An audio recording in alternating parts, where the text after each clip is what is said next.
سورہ ہود آیت نمبر 6۔ اعوذ باللہ من الشیطان الرجیم، بسم اللہ الرحمن الرحیم۔ وما من دابة في الأرض إلا على الله رزقها ويعلم مستقرها ومستودعها كل في كتاب مبين وهو الذي خلق السماوات والأرض في 6 أيام وكان عرشه على الماء ليبلوكم أيكم أحسن عملا ولئن قلت إنكم مبعوثون من بعد الموت ليقولن الذين كفروا إن هذا إلا سحر مبين ولئن أخرنا عنهم العذاب إلى أمة معدودة ليقولن ما يحبسه ألا يوم يأتيهم ليس مصروفا عنهم وحاق بهم ما كانوا به يستهزئون ولئن أذقنا الإنسان منا رحمة ثم نزعناها منه إنه ليئوس كفور ولئن أذقناه نعماء بعد ضراء مسته ليقولن ذهب السيئات عني إنه لفرح فخور إلا الذين صبروا وعملوا الصالحات أولئك لهم مغفرة وأجر كبير صدق الله العظيم۔ وما من دابة في الأرض إلا على الله رزقها ويعلم مستقرها ومستودعها۔ زمین میں کوئی ایسا جاندار نہیں ہے کہ جس کے رزق کا ذمہ اللہ نے نہ لیا ہو، اور وہ جانتا ہے کہ اس کی عارضی قیامگاہ کہاں ہے اور مستقل طور پہ اس کو امانت کے طور پہ کہاں رکھا ہے۔ کل فی کتاب مبین، اور یہ سب چیز جو ہے اس کا اندراج ایک بڑے رجسٹر کے اندر ہے۔ وَهُوَ الَّذِي خَلَقَ السَّمَاوَاتِ وَالْأَرْضَ فِي 6 أَيَّامٍ، اللہ تو وہ ہستی ہے کہ جس نے اس کائنات کو 6 ادوار میں پیدا کیا۔ وَكَانَ عَرْشُهُ عَلَى الْمَاءِ لِيَبْلُوَكُمْ أَيُّكُمْ أَحْسَنُ عَمَلًا، اور اس کا تخت یعنی تخت حکومت پانی پہ تھا، اور وہ یہ سب کچھ اس لیے کر رہا تھا کہ دیکھے تم میں سے اچھا عمل، حسن عمل کس کا ہے۔ وَلَئِن قُلْتَ إِنَّكُمْ مَبْعُوثُونَ مِن بَعْدِ الْمَوْتِ، اور اگر اے رسول صلی اللہ علیہ وسلم آپ انہیں کہیں کہ موت کے بعد آپ لوگوں نے دوبارہ اٹھنا ہے حساب کتاب کے لیے، لَيَقُولَنَّ الَّذِينَ كَفَرُوا إِنْ هَذَا إِلَّا سِحْرٌ مُبِينٌ، تو وہ لوگ جنہوں نے کفر کی روش اختیار کی ہے وہ کہیں گے کہ یہ تو ایک کھلا ہوا جادو ہے۔ وَلَئِنْ أَخَّرْنَا عَنْهُمُ الْعَذَابَ إِلَىٰ أُمَّةٍ مَّعْدُودَةٍ لَيَقُولُنَّ مَا يَحْبِسُهُ، اور اگر ہم عذاب کو کچھ وقت کے لیے مؤخر کر دیتے ہیں تو وہ کہتے ہیں کہ کس نے روک رکھا ہے آپ کو عذاب لانے سے۔ الا یوم یأتیہم لیس مصروفا عنہم، یاد رکھو جس دن وہ آئے گا تم اس کو ٹال نہیں سکو گے۔ وحاک بہم ما کانوا بہ یستہزئون، اور یہ سارے لوگ اس چیز کے گھیرے میں آ جائیں گے جس کو انہوں نے ٹھٹھا مخول بنا رکھا تھا۔ وَلَئِنْ أَذَقْنَا الْإِنسَانَ مِنَّا رَحْمَةً ثُمَّ نَزَعْنَاهَا مِنْهُ إِنَّهُ لَيَئُوسٌ كَفُورٌ، اور اگر ہم اولاد آدم میں سے کسی کو اپنی رحمت سے نوازیں اور پھر وہ رحمت اس سے لے لیں تو وہ بڑا مایوس ہو جاتا ہے، ناشکرا ہو جاتا ہے۔ وَلَئِنْ أَذَقْنَاهُ نَعْمَاءَ بَعْدَ ضَرَّاءٍ، اور اگر تکلیف کے بعد اس کو کوئی نعمت دیں، لَيَقُولَنَّ ذَهَبَ السَّيِّئَاتُ عَنِّي، تو وہ کہتا ہے بس جو برا وقت تھا وہ ٹل گیا، وہ گزر گیا۔ إِنَّهُ لَفَرِحٌ فَخُورٌ، اور وہ اتراتا پھرتا ہے۔ إِلَّا الَّذِينَ آمَنُوا وَعَمِلُوا الصَّالِحَاتِ، یہ رویہ ان لوگوں کا نہیں ہوتا کہ جو ایمان لائے اور جنہوں نے عمل صالح کیے۔ اولئک لہم مغفرۃ واجر کبیر، یہ وہ لوگ ہیں کہ جن کے لیے مغفرت بھی ہے اور بہت بڑا اجر بھی ہے۔ پچھلے درس میں ایک بات آخر میں آئی تھی کہ لوگ اللہ سے چھپ نہیں سکتے، وہ کسی طرح بھی یعنی اپنے آپ کو اس حساب کتاب سے بچانا چاہیں، اس کا مواجہہ کرنے سے اپنے آپ کو ادھر ادھر کرنے کی کوشش کریں، وہ چھپ نہیں سکتے۔ اب اللہ نے اس کی ایک مثال دی، ایک طریقے سے اس کو سمجھایا کہ دیکھو زمین میں جتنے جاندار ہیں ان کو رزق دینا یہ ہمارا کام ہے۔ اگر پتہ ہی نہیں ہے کہ کون سی چیز کہاں پہ ہے تو اس کو رزق کیسے پہنچائے گا؟ اس کو پتہ ہے۔ اور رزق کے لیے، رزق جیسے میں نے گزارش کی تھی پہلے بھی کہ ہم نے اس کے مفہوم کو مختصر کر کے جو چیز دسترخوان پہ ہوتی ہے ہم کھاتے ہیں اس کو ہم رزق نے رزق کہا، جبکہ عربی زبان میں قرآن پاک میں رزق سے مراد انسان کی ضرورت کی تمام چیزیں، جس کی اس کو ضرورت پڑ سکتی ہے وہ اس کے لیے رزق ہے۔ تو وہ ہر ایک کو اس کی ضروریات پہنچاتا ہے، اور اتنی جتنی اس نے لکھ رکھی۔ تو کہا کہ اس کو پتہ تو ہے، اب یہ کہ ضرورت کہاں کہاں پہنچتی ہے۔ ایک جاندار کیڑا ہوتا ہے جو پتھر کے اندر ہوتا ہے۔ بعض اوقات ایسے ہے کہ آپ پتھر کو توڑتے ہیں تو آپ دیکھتے ہیں کیڑا ہے، جس طرح امرود میں سے نکلتا ہے، جیسے اور پھلوں میں سے نکلتا ہے، ایسے پتھر میں کیڑا ہے۔ اب چاروں طرف اس کا کوئی راستہ نہیں ہے باہر جانے کا، اس کے لیے اللہ نے خوراک وہاں پہ رکھی ہے۔ مجھے وہ شعر بھول گیا، سعدی کا شعر ہے فارسی زبان میں، پتھر کے اندر رہنے والے کیڑے کو جو وہاں پہ پیدا ہوتا ہے ادھر ہی زندگی گزارتا ہے، اس کو دشمن کہتے ہیں۔ جیسے ہم اردو میں دشمن لکھتے ہیں بالکل اسی طرح لکھا جاتا ہے، اس کو دشمن کہتے ہیں۔ تو وہ اس نے کہا کہ وہ دشمن کو بھی رزق پہنچاتا ہے، اسی لیے تو وہ زندہ ہوتا ہے، تو وہ ہر ایک کو دیتا ہے۔ اور جب وہ پہنچاتا ہے تو یعنی اس کو پتہ ہے۔ آپ کسی کو بھیجیں کہ بھائی یہ میرا بیٹا ہے پشاور میں وہاں فلاں جگہ پہ، یہ اس کو دے آؤ، تو آپ کو پتہ ہے، تو اس لیے تو آپ وہ چیز وہ دے کے اس کو بھیجتے ہیں، ورنہ تو آپ نہیں بھیج سکتے کہ بھائی جب تک میرے پاس پتہ نہیں میں کیوں اپنی چیز ضائع کروں۔ یہ کدھر جا کے پشاور شہر میں اس کو ڈھونڈے گا؟ بھئی وہ پشاور یونیورسٹی کے فلاں ہاسٹل کے فلاں کمرے میں ہے، جب تک یہ پتہ نہ ہو آپ پارسل نہیں بھیج سکتے، آپ کوئی پیسے نہیں بھیج سکتے، کوئی چیز نہیں بھیج سکتے۔ بالکل اسی طرح اللہ کو سب کا پتہ ہے۔ ساتھ اس نے ایک اور چیز بھی بتائی کہ یعلم مستقرها ومستودعها۔ مستقر کہتے ہیں اس جگہ کو جہاں پہ آدمی عارضی قیام کرتا ہے۔ جب فوجیں حرکت کرتی ہیں تو جہاں پہ پڑاؤ لگاتی ہیں، چھاونی بنا دیتی ہیں، ابھی آگے جانا ہے، لیکن یہ جو عارضی قیام گاہ ہے اس کو مستقر کہتے ہیں۔ اور جہاں پہ وہ بالآخر پہنچ جاتا ہے کہ اس سے ادھر ادھر اس نے نہیں ہونا، تو وہ مستودع ہے۔ جدید عربی میں مستودع سٹور کو کہتے ہیں۔ یہ جو سٹور ہوتے ہیں دفتروں میں، کمپنیوں میں، کام کی جگہوں پہ، اس کو مستودع کہتے ہیں۔ یہاں پہ مستودع کس کے لیے استعمال ہوا کہ زندگی میں تو وہ اس کو اس کے مستقر کا، اس کی عارضی کی قیامگاہ کا، دنیا میں سب عارضی ہیں، اللہ کو پتہ ہے، ساتھ میں اس کو پتہ ہے کہ اس کی ضرورت کیا ہے، اس کو کیسے پہنچانا ہے، کس طرح دینا ہے۔ یعنی مفتی صاحب نے جنہوں نے تفسیر لکھی معارف القرآن، انہوں نے اپنی تفسیر میں لکھا ہے کہ ایک لقمہ ایک آدمی جو اپنے منہ میں ڈالتا ہے اس کے لیے 900 آدمیوں نے کام کیا ہوتا ہے۔ کوئی ٹریکٹر بنا رہے ہیں، کوئی ان کی ریپیئر کر رہے ہیں، کوئی زمین سے وہ نکال رہے ہیں نفت، اس سے یہ ڈیزل بن رہا ہے، اور یہ ڈیزل آ رہا ہے اس ٹریکٹر میں، کوئی ٹائر بنا رہے ہیں، کوئی کیا چیز، اور اس طرح کوئی ہل جوت رہے ہیں، کوئی بیج تیار کر رہے ہیں، لیبارٹریوں میں ان کے اوپر تجربے، اور انہوں نے کہا ایک لقمے کے لیے 900 آدمی کام کرتا ہے، یہ اللہ نے لگائے ہوئے ہیں،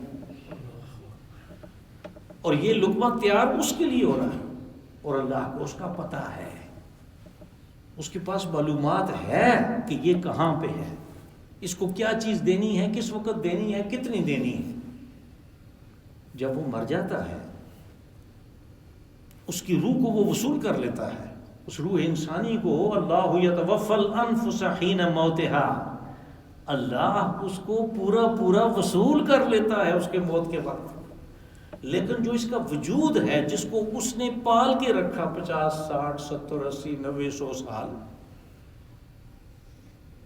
اس کو مٹی کے حوالے کر دیا گیا یا جانوروں کے حوالے، جانداروں کے حوالے، مچھلیوں کے حوالے، مگر بچوں کے حوالے کر دیا گیا۔ اس کے ذرات کدھر کدھر گئے اس کو پتا ہے، اس لیے اس نے کہا کہ اس کا جو مستودع ہے، یعنی جس جگہ پہ اس کو سٹور کیا جا رہا ہے، اس وجود کو جس کو میں نے پالا اتنا عرصہ، اس کا بھی مجھے پتا ہے یہ کہاں ہے، اس کا بھی وہ کتاب میں اندراج ہے، بس اسی مٹی سے اس کو اٹھایا جائے گا۔ اب یہ کہ پہلے تو یہ بڑا مشکل تھا، وہ لوگ کہتے تھے یہ کیسے ہو سکتا ہے، یہ کیوں ہو سکتا ہے، لیکن اب پتہ چلا کہ یہ تو اتنا مشکل کام نہیں ہے۔ یہاں تک کہ انسان جس کے بارے میں اللہ نے کہا کہ میں نے اس کو بہت کم علم دیا، میں نے اس کو کمزور پیدا کیا، میں نے اس کو عجلت پسند پیدا کیا، اور قرآن پاک میں اور انسان کی کمزوریاں جو ہیں وہ گنوائی گئی، لیکن اس انسان نے جینیٹک انجینئرنگ میں یہ کام کر دکھایا کہ اگر اس ڈائناسور کا جو آدم علیہ السلام سے ہزاروں سال پہلے ختم ہو گیا تھا، کہا اگر اس کے خون کا ایک خشک قطرہ کسی جگہ سے مل جائے تو ہم اس ڈائناسور کو پیدا کر سکتے ہیں۔ یہ انسان کہہ رہا ہے۔ تو جب اس نے کہا کہ مجھے اس کے مستودع کا پتہ ہے، وہ کس جگہ سٹور کیا گیا، وہ باڈی، وہ مٹی کا بدن کہاں پہ ہے، تو اس کے کسی ذرے سے وہ اٹھا لے گا اس کو۔ اس کے لیے تو یہ کسی طرح بھی مشکل نہیں ہے، اور اس میں ہمارے لیے یہ اطلاع بھی ہو گئی کہ رزق اللہ دیتا ہے، اور وہ دیتا ہے۔ اس نے کہا کتاب مبین، اس کا اندراج ہے واضح، یعنی یہ حدیث ہے لمبی، اگرچہ اس کی سند میں ہمارے محدثین کو اختلاف ہوا، لیکن پھر بھی وہ ایسی نہیں ہے کہ جس کو بیان نہ کیا جا سکے۔ اس میں رسول اللہ صلی اللہ علیہ وسلم نے فرمایا، تخلیق جو ہے کائنات کی، اس کے بارے میں آپ نے بتایا کہ اول ما خلق اللہ القلم، کہ سب سے پہلی چیز جو اللہ نے پیدا کی وہ قلم ہے۔ فقال لها اکتب، اور اس کو کہا کہ لکھو۔ اس نے یہ سارا لکھا جو کتاب مبین ہے، اس نے یہ کتاب مبین بنائی۔ کائنات کی تخلیق سے پہلے یہ کام ہوا اس حدیث کے مطابق، بس جیسے اس میں لکھا ہوا تھا ویسے ہو رہا، اس کو ادھر ادھر کوئی نہیں کر سکتا۔ وَلَن تَجِدَ لِسُنَّةِ اللَّهِ تَبْدِيلًا، اس کو کوئی تبدیل نہیں کر سکتا اللہ کے قانون کو۔ کہا کہ وہ جانتا ہے، هُوَ الَّذِي خَلَقَ السَّمَاوَاتِ وَالْأَرْضَ فِي سِتَّةِ أَيَّامٍ، اس نے کہا دیکھو اللہ وہ ہے کہ جس نے یہ سارا کچھ 6 دنوں میں پیدا کیا۔ ایام تو یوم کی جمع ہے، یوم دن کو کہتے ہیں، وہ دن جو ہمارے ہاں جس وقت 24 گھنٹے کا ہوتا ہے، لیکن یہ خلق السماوات والارض کی بات ہے، جہاں پہ سماوات والارض اکٹھے آتے ہیں، اس سے مراد کائنات ہے۔ تو کائنات کی پیدائش سے پہلے نہ زمین تھی، نہ یہ سلسلہ تھا نظام شمسی کا، نہ ہمارے دن رات تھے، یہاں پہ کچھ بھی نہیں تھا۔ تو پھر یہ دن کون سے ہیں؟ یہ کائناتی دن ہیں، یہ وہ ہزاروں سال کا، یعنی کسی جگہ پہ جیسے سورہ الف لام میم سجدہ میں کہا کہ وہ دن 1000 سال کا ہوگا، اور سورہ معارج میں کہا کہ وہ 50,000 سال کا ہے، اور سورہ حج میں کہا کہ ان یوما عند ربک کالف سنۃ مما تعدون، آپ کے رب کا جو ایک دن ہے وہ تمہارے 1000 سال کے برابر ہے، تمہاری گنتی کے مطابق۔ تو یہ وہ کائناتی دن ہے، اس لیے ترجمہ کرتے ہوئے ہم اس کو دن نہیں کہتے، ہم اس کو دور کہتے ہیں۔ تو 6 ادوار میں پیدا کیا، بتانا یہ مقصود ہے کہ یہ جو چیز ہے اس کے لیے بہت اہتمام کیا گیا، انتظام کیا گیا۔ اللہ نے تو کہا کہ میں کہوں کن فیکون، بس ہو جاتا ہے، لیکن دوسری طرف وہ کہتا ہے میں نے اس کو 6 ادوار میں پیدا کیا، یعنی وہ لاکھوں سال لگے۔ تو حضور صلی اللہ علیہ وسلم نے بھی بتایا، اور ہمیں قرآن پاک سے بھی پتہ چلا کہ اللہ کی جو تخلیق ہے وہ 2 ہیں، ایک ہے عالم امر اور ایک ہے عالم خلق۔ جو عالم امر ہے اس میں کسی چیز کے واقعہ ہونے کا کوئی وقت نہیں ہے، وہ جو ہی کہا کن فیکون، بس ہو گیا۔ لیکن جو عالم خلق ہے اس میں ایک ترتیب اللہ نے رکھی ہے۔ تو یہ جو خلق ہے، یعنی یہ تخلیق جو ہے کائنات کی، اس کو عالم خلق کہا، اور یہ 6 ادوار میں پیدا کیا۔ یہ ادوار یعنی ان میں 1 دن میں، 2 دن میں، 4 دن میں کیا ہوا، یہ پوری تفصیل سورہ حامیم سجدہ میں ہے۔ اس کا جو دوسرا رکوع ہے اس میں یہ ساری باتیں آتی ہیں کہ ہم نے کیا کیا 6 ادوار میں۔ یہاں پہ چونکہ صرف اشارہ ہے اس لیے ہم بھی اشارے کے اوپر اکتفا کرتے ہیں۔ کہا کہ وَكَانَ عَرْشُهُ عَلَى الْمَاءِ، عرش جو ہے یہ تخت حکومت کی تعبیر ہے۔ اور جب یعنی ان 6 ادوار میں سے کچھ وقت گزر گیا تو پھر جیسے ہمیں سائنسدان بتاتے ہیں، اگر ان کی بات کو درست تسلیم کر لیا جائے تو پہلے سب کچھ گیس کی حالت میں تھا، پھر آہستہ آہستہ گھومتے گھومتے وہ مائع کی شکل اختیار کر گیا۔ یہ اس کی بات ہے، یعنی اس مائع کے اوپر بھی اللہ کی حکومت تھی، اس میں سے اس نے خشکی برآمد کی، اس کے اوپر آدم کو اتارا خشکی پہ۔ کان عرشو علی الماء، اور یہ چیز آپ کو تورات میں بھی ملتی ہے، لیکن ترجمہ در ترجمہ ہوتے ہوئے انہوں نے اس کی شکل ہی بگاڑ دی ہے۔ تورات کی کتاب پیدائش کا جو پہلا فقرہ ہے وہ یہی ہے کہ گاؤں کے اوپر بہت اندھیرا تھا اور خدا کی روح وہ پانی کے اوپر جنبش کرتی تھی۔ یہ پہلا فقرہ ہے اس کا۔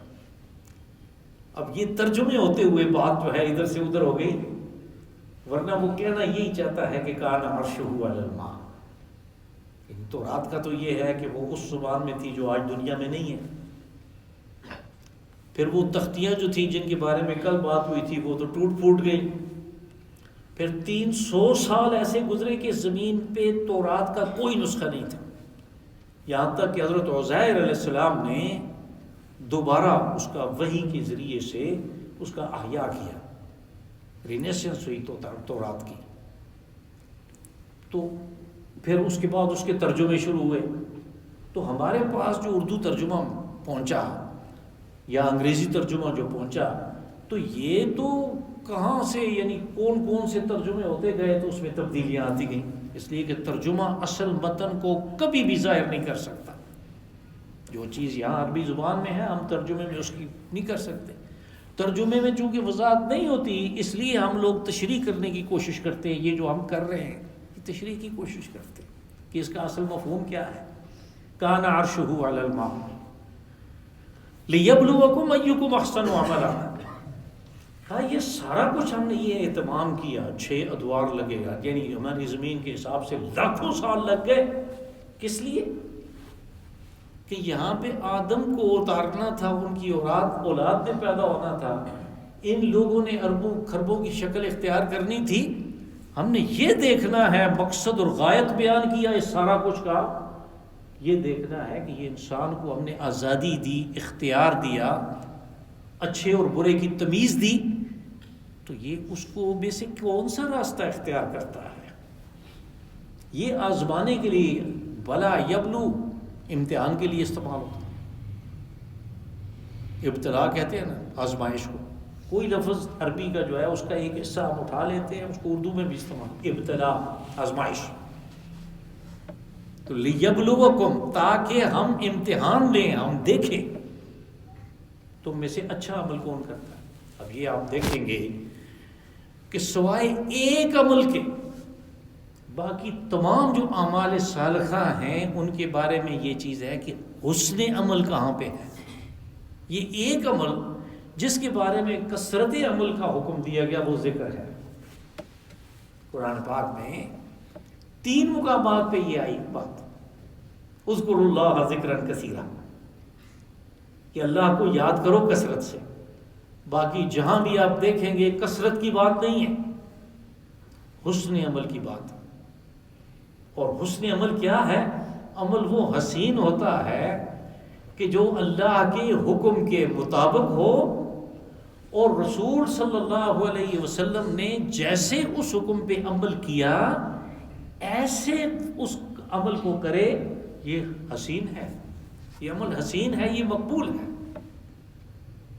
جس کی سند اللہ کی کتاب میں نہیں ہے، جس کے طریقے کی سند سیرت رسول علیہ السلام اور حدیث رسول صلی اللہ علیہ وسلم میں نہیں ہے، جس کا ثبوت اس بات میں ہے کہ صحابہ اکرام نے اس عمل کو نہیں کیا یا اس طریقے پہ نہیں کیا جس پہ کوئی کر رہا ہے، تو اس کا یہ امر مقبول نہیں ہے، اس لیے کہ اس کے اندر حسن نہیں ہے. اور حسن اگر حسن اس میں نہیں ہے، اگر اس میں جمال نہیں ہے، اگر اس میں آستھیٹکس نہیں ہے. اللہ جمیل یحب الجمال، اللہ جمیل ہے، وہ جمال کو پسند کرتا ہے. تو کہا یہ دیکھنے کے لیے کہ حسن عمل کس کا ہے. لیبلوکم ایکم احسن عملا وَلَئِن قُلْتَ إِنَّكُمْ مَبْعُوثُونَ مِن بَعْدِ الْمَوْتِ. کہا رسول صلی اللہ علیہ وسلم ہم نے تو یہ لاکھوں سال لگائے، اہتمام کیا، انسان کو پیدا کیا، اس کو بڑھایا، اس کے لیے سارے رزق کا انتظام کیا، سب کچھ کیا، یہ دیکھنے کے لیے کہ اچھا عمل کس کا ہے. تو جب آپ انہیں کہتے ہیں کہ اچھے اور برے عمل کا حساب ہوگا اور وہ موت کے بعد ہوگا، وَلَئِن قُلْتَ إِنَّكُمْ مَبْعُوثُونَ مِن بَعْدِ الْمَوْتِ، اگر آپ یہ بات کہیں تو لیکن جب رسول علیہ السلام، یعنی یہ اس لیے میں کر رہا ہوں کہ اس کے بعد یہ بات بظاہر ایسے نظر آتا ہے کہ کافر کو کہیں گے کہ یہ کھلا جادو ہے. اب اس میں جادو کی کون سی بات ہوگی؟ یہ میں تشریح اس لیے کرتا ہوں کہ آپ توجہ کریں تو بات سمجھ آئے گی کہ وہ سارا انتظام کیا اس لیے کہ یہ دیکھیں کہ اچھا عمل کس کا ہے. اور جب آپ ان کو کہتے ہیں، یعنی امتحان دے رہے ہیں کہ بھائی ایک دن اس کے بارے میں پوچھ گچھ بھی ہوگی کہ اچھا کس کا تھا اور برا کس کا تھا، اور اچھے والے کو جنت میں بھیجیں گے، برے والے کو دوزخ میں بھیجیں گے. لیکن جب رسول صلی اللہ علیہ وسلم یہ بات کرتے ہیں وَلَئِن قُلْتَ، اور جب آپ کہتے ہیں تو پھر کیا ہوتا ہے؟ آپ کی بات میں تو وہ صداقت ہے، آپ کے بیان میں تو وہ چیز ہے جو لوگوں کو مسحور کرتی ہے، لوگ اس کی طرف توجہ کرتے ہیں، وہ اپنے سابقہ رویے پہ نظر ثانی کرنا چاہتے ہیں. لیکن جو سردار ہیں ان کو اس میں اپنے مفاد کے اوپر ضرب پڑنی شروع ہوتی ہے، تو ان کو یہ بتانے کے لیے کہ یہ ویسے ہی باتیں کر رہے ہیں. لَيَقُولَنَّ الَّذِينَ كَفَرُوا إِنْ هَذَا إِلَّا سِحْرٌ مُبِينٌ، وہ ان کو اسلام قبول کرنے کے راستے میں رکاوٹ بنتی ہے، یہ کہہ کہ یہ جادو ہے. یہ جادو اس حساب میں نہیں ہے جیسے ہم جس کو ہم جادو سمجھتے ہیں. یہ جسے ہم کہتے ہیں نا کہ فلاں مقرر بڑا جادو بیان ہے، یعنی اس کی بات کا اثر ہوتا ہے. کیونکہ یہاں وَلَئِن قُلْتَ کہا، جب آپ کہتے ہیں تو آپ کی بات میں تو ظاہر اثر ہے. آپ اللہ کی بات بیان کر رہے ہیں، اللہ کے رسول ہیں، حجت کا اتمام کر رہے ہیں، تو اس میں اثر تو ہے. اثر ہے تو وہ لوگ اپنے رویے پہ نظر ثانی کرنا چاہتے ہیں، اپنے عقیدے پہ نظر ثانی کرنا چاہتے ہیں. عوام الناس سردار نہیں کرنے دیتے، وہ ان کو کہتے ہیں تمہارے اوپر جو اثر ہو رہا ہے یہ اصل میں یہ جادو بیان ہے، اس کے بیان میں یہ تاثیر ہے، ورنہ حقیقت کچھ بھی نہیں ہے، موت کے بعد کسی نے نہیں ہوگا. یہ مفہوم ہے اس کا. یہ اس کے درمیان رابطہ ہے. وَلَئِنْ أَخَّرْنَا عَنْهُمُ الْعَذَابَ إِلَىٰ أُمَّةٍ مَّعْدُودَةٍ لَيَقُولُنَّ مَا يَحْبِسُ. پھر وہ اپنے ان لوگوں کو، ان عوام کو ایک اور دلیل بھی دیتے ہیں. کہتے ہیں یہ کبھی کا کہہ رہے ہیں، زبانہ ہو گیا یہ کہہ رہے ہیں کہ تم ہماری بات نہیں مانو گے تو عذاب آئے گا. وہ عذاب تو آیا نہیں. اب اس کا جواب اللہ نے دیا کہ جب ہم عذاب کو مؤخر کرتے ہیں، وَلَئِنْ أَخَّرْنَا، اور جب ہم عذاب کو مؤخر کر دیتے ہیں إِلَىٰ أُمَّةٍ مَّعْدُودَةٍ. امت اصل میں اس لفظ کا معنی ہوتا ہے وقت، زمانہ. سورہ یوسف میں بھی یہ بات آئی، وَادَّكَرَ بَعْدَ أُمَّةٍ أَنَا أُنَبِّئُكُم بِتَأْوِيلِهِ فَأَرْسِلُوا. وہ جو دو قیدی تھے ان میں سے ایک چھوٹ گیا تھا، تو وہ جو چھوٹ گیا تھا اس کو تو بات ہی بھول گئی. حضرت یوسف علیہ السلام نے کہا تھا کہ جب جاؤ بادشاہ کے دربار میں تو اس کو بتانا کہ ایک اس طرح کا آدمی قید ہے جس کو خوابوں کی تعبیر کا پتہ ہے. تو بھول گیا. یہاں تک کہ کچھ عرصے کے بعد جب بادشاہ کو خواب آیا اس کو بات یاد آئی ایک زمانے کے بعد. تو وَذَّكَرَ بَعْدَ أُمَّةٍ، یعنی اس کو یاد آیا ایک مدت گزرنے کے بعد. اصل لغت میں امت کہتے ہیں مدت کو. ہم لوگوں کے اس جمگٹے کو امت اس لیے کہتے ہیں کہ وہ ایک وقت سے دوسرے وقت تک ہوتے ہیں، یہ ایک امت بن جاتی ہے. کہا کچھ وقت کے لیے اگر ہم مؤخر کر دیں عذاب کو تو یہ کہتے ہیں ما یحبسو، ان کو کس نے روک رکھا ہے کہ عذاب نہ بھیجو. ہم تو روز کہتے ہیں بھیجو، لے آؤ عذاب. یحبسو وہی ہے. دیکھیں میں نے کہا نا اردو میں ہم ایک اس کا جز استعمال کر لیتے ہیں. حسب بھیجا آپ نے سنا ہوگا، وہ کسی کو خواہ مخواہ روک رکھنا تھانے میں یا گھر میں، اس کو بند کر دینا. حب سے بھیجا. یحبسو، کس نے روک رکھا ہے عذاب لانے سے ان کو. الا یوم یاتیہم لیس مصروفا عنہم، کہا اس بات کو سن رکھو کہ جس دن وہ آیا، ابھی تو تم ٹھٹھے مغول کر سکتے ہو، لیکن جس دن وہ عذاب آیا تو پھر وہ مصروف، صرف یصرف پھیرنے کو کہتے ہیں، تصریف ریاح. کیا پھر وہ ٹلے گا نہیں، وہ پھرے گا نہیں. وہ جس کے لیے اس کو حکم ہوگا ادھر آگے برسے گا. وہ عذاب کا تازیانہ جو ہے وہ تمہارے اوپر برسے گا. اور وَحَاكَ بِهِمْ مَا كَانُوا بِهِ يَسْتَهْزِئُونَ، کا وہ چیز یعنی وہ عذاب ان کو گھیر لے گا کہ جس کے بارے میں یہ ٹھٹھے مغول کرتے پھرتے. کس نے منع کیا ہے؟ کب لے کے آؤ گے؟ عذاب کیوں نہیں آ رہا؟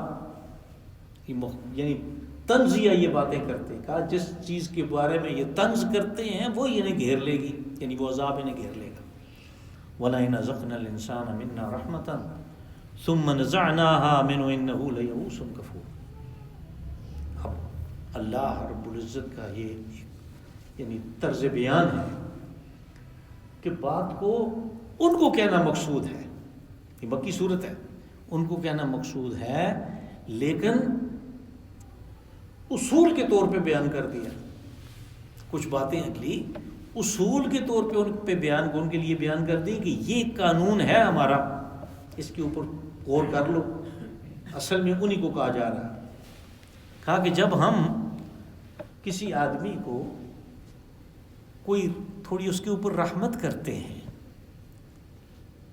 اور پھر وہ رحمت اس سے چھین لیتے ہیں، واپس کر لیتے ہیں، کھینچ لیتے ہیں. نزعنا، نزع، عالم نزع اس کو اس لیے کہتے ہیں کہ روح کھینچ کے نکالی جاتی ہے. کہا جب ہم وہ رحمت واپس لے لیتے ہیں یہ مایوس ہو جاتا ہے، اس لیے کہ اس کا یہ تصور ہی نہیں ہے کہ یہ اللہ کی دین ہے اور اس کی عطا ہے. اگر اس نے دیا اور فیصلہ کیا کہ واپس لینا ہے تو اس کی مرضی، اس کی اپنی چیز تھی. مثال کے طور پہ کسی آدمی کی صحت ہے، جب وہ صحت ہے، وہ جوان ہے، وہ تگڑا ہے، تو اپنی اس صحت کی وجہ سے وہ اللہ کا شکر گزار نہیں ہے. جب وہ صحت چلی جائے، ایک معمولی سا ٹیسٹ ہوا پتہ لگا کرونا ہے، وہ مایوس ہو جاتا ہے. جو پہلی صورت تھی وَلَئِنْ أَذَقْنَا الْإِنسَانَ مِنَّا رَحْمَةً، وہ اس لیے تھی کہ یہ شکر ادا کرے. جو دوسری صورت آئی نزعنا، کہ وہ رحمت ہم کھینچ لیتے ہیں، وہ اس لیے تھی کہ صبر کریں. فیصلے تو دونوں اللہ کے تھے، اور مقصد ان کا یہ تھا. اوپر آئی تھی نا بات لِيَبْلُوَكُمْ، آزمائے. تو اس آزمائش کا ایک خلاصہ اس آیت میں بیان ہو رہا ہے کہ یہ آزمائش ہے تمہارے لیے.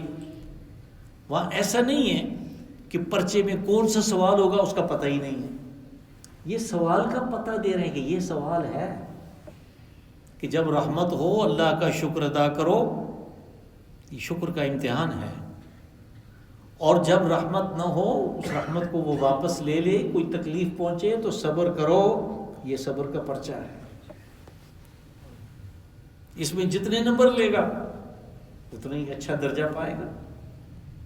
نہ مایوس ہونے کی ضرورت. یئوس کفور، مایوس بھی ہو جاتا ہے اور ناشکرا بھی ہو جاتا ہے. اب شکر کے وقت شکر نہیں کیا، جب شکر کا وقت ختم ہو گیا تو پھر ناشکرا ضرور ہو جاتا ہے. کہا مایوسی اور ناشکرا ہونا یہ کوئی اچھی بات نہیں ہے، یہ ناکامی ہے، یہ خسران ہے. نامراد ایسے لوگ اٹھیں گے کہ جو مایوس ہونا ہے، یعنی ایک عام بات ہے، مشہور ہے، مایوسی کفر ہے. اسلام نے، قرآن پاک نے لوگوں کو مایوسی سے نکالا ہے. اور جب تک آدمی مایوسی سے نہ نکلے وہ کسی کام کا رہتا نہیں ہے، وہ بیٹھا مایوس ہے. رسول اللہ صلی اللہ علیہ وسلم نے فرمایا کہ یہ جو زمانہ جاہلیت کے شاعر ہیں، ان کا کلام سننے کے بعد سب کے، وہ جو ان میں سے بڑے شعراء تھے، ان کا کلام آپ نے سنا تو آپ نے فرمایا کہ قیامت تک اس دنیا میں جو شاعر آئیں گے ان میں سے جن کے لیے دوزخ ہے، ان کا سردار ان کی آگے آگے امرؤ القیس ہے. یہ زمانہ جاہلیت کا ایک بہت بڑا شاعر ہے، مسجود الشعراء، تمام شاعروں نے اس کو سجدہ کیا. جس اس قصیدے پہ اس کو سجدہ کیا وہ مدارس میں پڑھایا جاتا ہے. تو اس کے کلام میں کیا چیز ہے؟ صرف مایوسی. اور یہ مایوسی ہے کہ جس نے حضرت عیسیٰ علیہ السلام کا پیروکار اپنے آپ کو کہنے والوں کو مشرک بنا دیا، سارے کے سارے مشرک ہو گئے. وہ کس طرح کہ یہ نظریہ ان کو پالنے دیا کہ انسان پیدائشی طور پہ گناہ گار ہے، اس لیے کہ حضرت آدم علیہ السلام نے جو گناہ کیا اس کے نتیجے کے طور پہ یہ دنیا وجود میں آئی. یعنی ان کے نزدیک یہ ہے کہ آدم علیہ السلام نے اللہ کی اجازت سے پہلے ہوا کے ساتھ مباشرت کر لی تھی،